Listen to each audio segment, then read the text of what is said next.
Kami mendapatkan sebuah fakta baru yang akhirnya mengarah pada saudara S alias SLRPL usia 19 tahun, warga Kelurahan Srengseng, Jakarta Barat, yang merupakan teman dari tersangka MDS atau tersangka sebelumnya, yang akhirnya kami menetapkan yang bersangkutan sebagai tersangka. Kronologis yang dialami oleh tersangka SLRPL alias S ini adalah di awal atau sekitar bulan Januari tahun 2023, tersangka MDS mendapat informasi dari temannya yaitu saudari APA yang menyatakan bahwa saksi AG sekitar tanggal 17 Januari 2023 itu mendapatkan perlakuan yang tidak baik. Penakaran atau resiko itu menemukan bahwa berdasarkan riset, salah satu faktor yang dominan di balik perilaku kekerasan adalah ketidakmandirian. Baik itu ketidakmandirian secara finansial maupun ketidakmandirian secara sosial. Nah, tampaknya temuan riset itu berkesesuaian dengan situasi kasus yang kita perbincangkan ini. Bahwa tersangka atau barangkali tersangka utama dalam peristiwa ini, sebagaimana tayangan video yang muncul, yaitu yang bersangkutan menggunakan kendaraan mewah dan seterusnya yang saya yakin tidak berasal dari penghasilannya sendiri, itu mengindikasikan bahwa yang bersangkutan tampaknya belum memiliki kemandirian. Dengan kata lain, mengalami ketidakmandirian baik secara finansial dan juga secara sosial.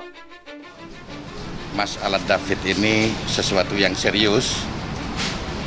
Oleh karena itu, atas nama keluarga besar PRW DKI Jakarta, NU DKI Jakarta, ini sangat naruh perhatian atas kasus ini, dan kami minta pihak kepolisian dalam hal ini yang menangani kasus ini untuk bisa melakukan penyelidikan dan penindakan sesuai dengan aturan yang berlaku, siapapun yang terlibat dalam kasus ini. Dan sekali lagi saya minta proses keadilan yang seadil-adilnya.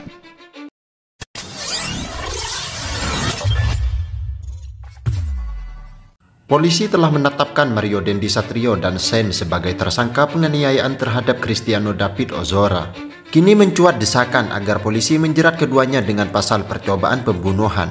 Hal tersebut diungkapkan oleh LBH Ansor selaku kuasa hukum David yang merupakan anak anggota pengurus pusat JP Ansor. LBH Ansor menilai penganiayaan yang dilakukan anak mantan pejabat Dirjen Pajak itu telah mengarah ke perbuatan percobaan pembunuhan. Dalam kasus ini, Mario Dendi Satrio dijerat pasal 76C junto pasal 80 Undang-Undang Nomor 35 Tahun 2014 tentang perubahan atas Undang-Undang RI Nomor 23 Tahun 2002 tentang perlindungan anak subsidiar pasal 351 ayat 2 tentang penganiayaan berat.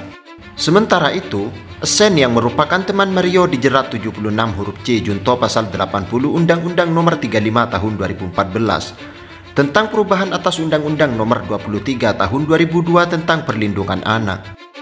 Kapolres Metro Jakarta Selatan Kombes Ade Arisam Indradi mengungkap, tindakan penganiayaan Mario Dendi Satrio terhadap Cristiano David Ozora atau David, Mario Dendi disebut menendang hingga menginjak kepala David beberapa kali.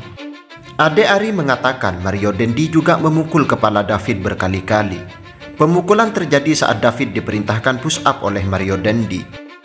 Selanjutnya, Ade Ari menyebut bahwa video aksi penganiayaan yang beredar di media sosial itu direkam oleh Sen alias SLRL.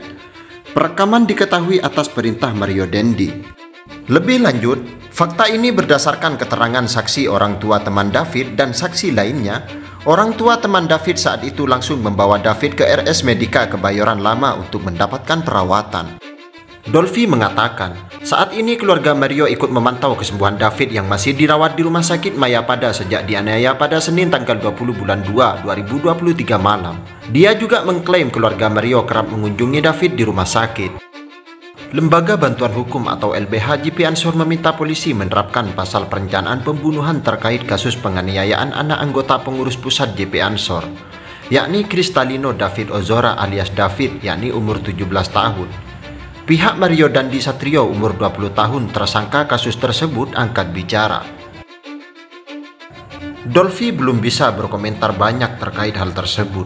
Dia yakin penyidik bekerja secara profesional berdasarkan alat bukti yang ada. Syahwan mengatakan penganiayaan brutal yang dilakukan kepada David tidak dilakukan secara serta-merta. Dia meyakini aksi sadis itu telah direncanakan terlebih dahulu. Syahwan menyebut pertemuan antara Mario dan David hingga berujung pada penganiayaan brutal ini diawali aduan yang berinisial A.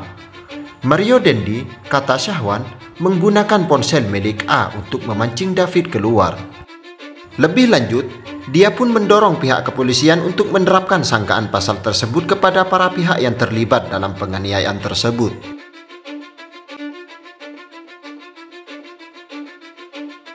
Jadi, bagaimana menurut sahabat Kamar Genset tentang berita ini? Tinggalkan komentar kalian di bawah ini. Jangan lupa tekan tombol subscribe-nya, like dan share video ini jika menurut kalian bermanfaat dan menambah wawasan kalian. Dan jangan lupa tekan lonceng notifikasinya agar tidak ketinggalan video terbaru dari kami seputar olahraga, politik, dan berita viral lainnya. Terima kasih.